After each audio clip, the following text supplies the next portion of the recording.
on what was a very action-packed and drama-filled Tuesday night in the Nike FC Cup.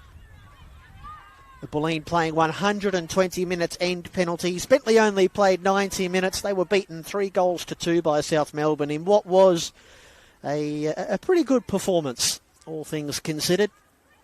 But now they turn their sole focus to trying to get out of the relegation battle and assure their place in the Senol NPLW Victoria next season. Here's Tiffany Aliadis, who scored the third Bulleen goal on Tuesday night.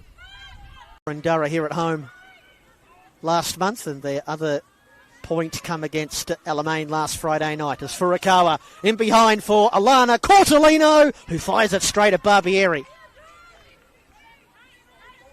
Best opportunity of the night so far.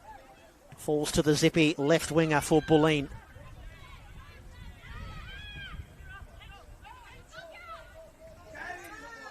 Myers from distance latches onto the long ball.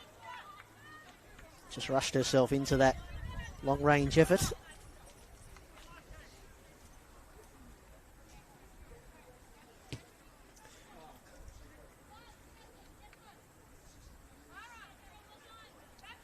Just trying to get a look at Bulleen's lineup. So we've ascertained that Bentleigh are playing with a 4-3-3. It looks like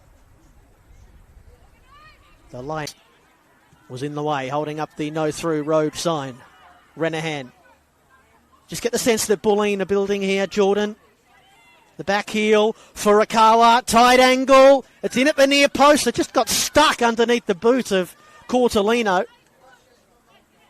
And Barbieri comes out to wrench it out of the divot.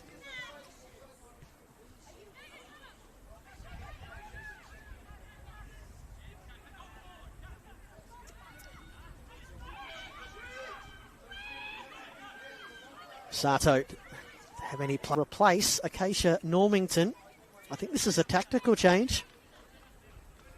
And on comes youngster Anastasia Theodosiou, who did start in the Cup midweek. So a change after 38.5 minutes. For only 7 minutes from half time, but for Bentleigh coach Steve Cremidas, that was a change that couldn't wait. And it didn't look like there was any problem health-wise there for Acacia, so I do believe that's just been a tactical change. Kane. Furukawa swap.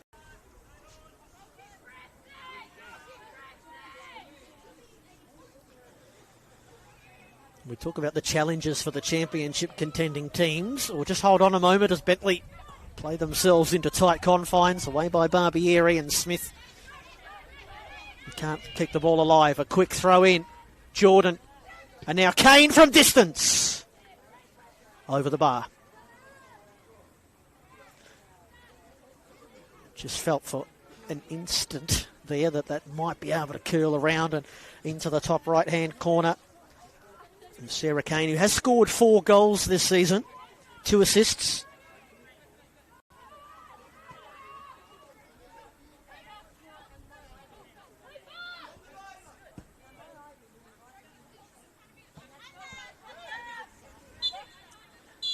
Referee Ben Howe blows his whistle and calls for the half-time Oranges.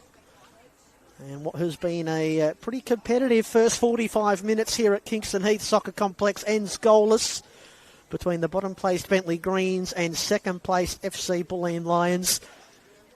Bentleigh had their fair share of possession. The Bulleen, I want to stop short of saying that they have dominated. They've certainly looked the better team in possession, and they've looked like the team that are going to break the deadlock at some point. And the question at half-time is it this 11 that will break the deadlock for Bulleen, or do they have to recruit the services of their gunpowder, who will play the second 45 minutes in replace of Nikki Furukawa?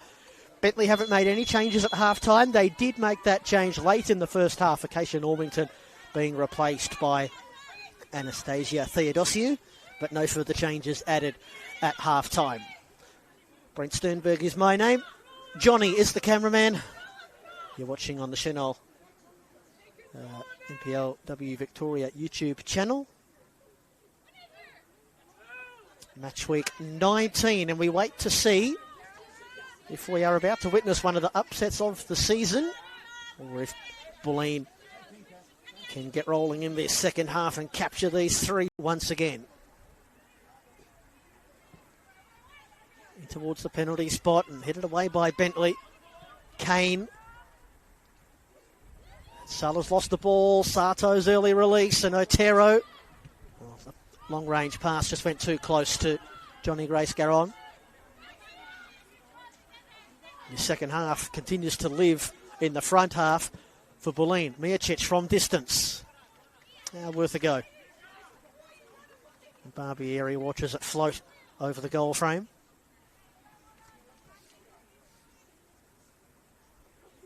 That goal during the week against Box Hill was her first goal of the season. Claudia Miocic. Lara Smith. Miocic gets the better of Ferreira Bass. Garon and Otero.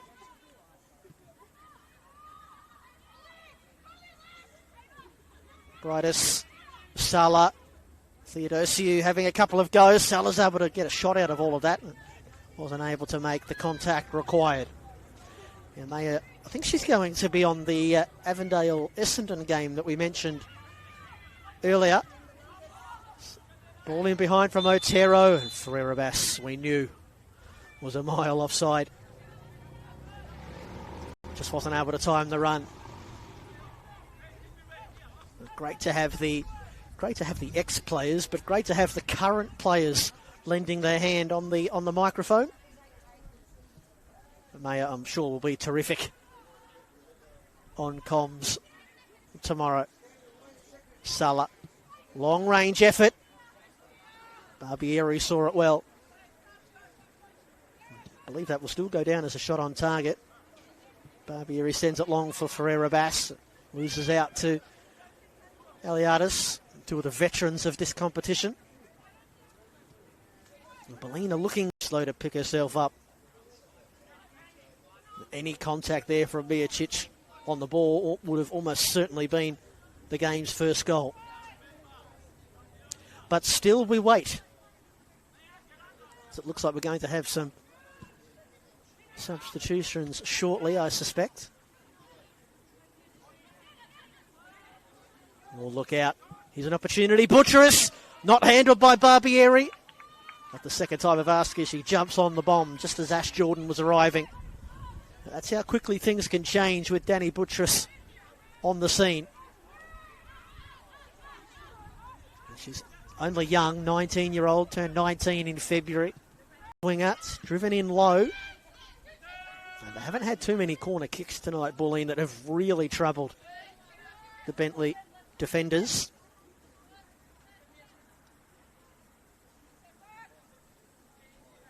You'd think with the height and the threat of Markovski out there now that they would be putting the ball in a little higher and a little more direct than that to exploit what is not a very tall Bulleen team, Bentleigh team I should say, as Bomford didn't quite hit that one how she might have liked. She does have long-range goals in her repertoire, Olivia Bomford. Of course, played her football here once upon a time for Bayside United. Defending again. Brightus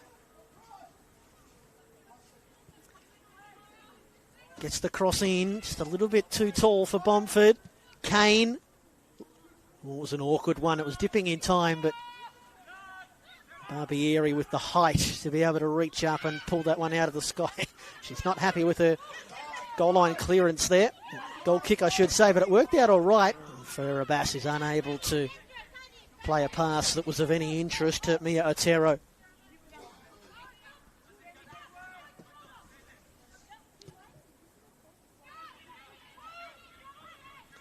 Bulleen have scored 10 goals this season in the final 15 minutes of matches. Butcherous nicks it in for Brightus. First time cross. Barbieri is there and ready and waiting. Bulleen are going to go back to the bench in a moment. They are going to introduce Emily Bunnell, a defender by trade. And Deloste with a rare moment for the Bulleen goalkeeper to do something in this second half. And she'll be hoping it stays that way. Bulleen, I think, wanting a handball. Lara Smith playing on. Oxley, Sato.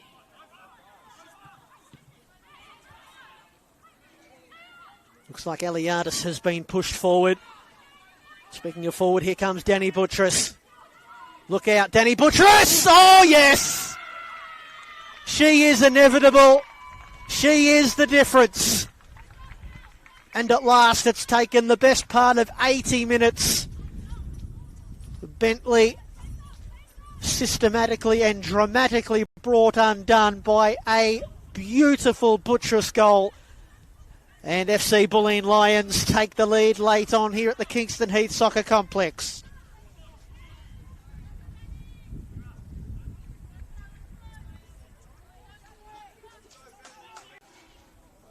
But not a lot of direct free kick set piece situations. Of course, the other match that Bulleen will have an eye on is the Melbourne Victory Box Hill clash. If both Avondale and Melbourne Victory can keep the two opponents to draws, it'd be good news for Bulleen. Bomford lofting it in. Brightus somehow stayed on side and then got herself a little bit discombobulated with the shot that eventually came.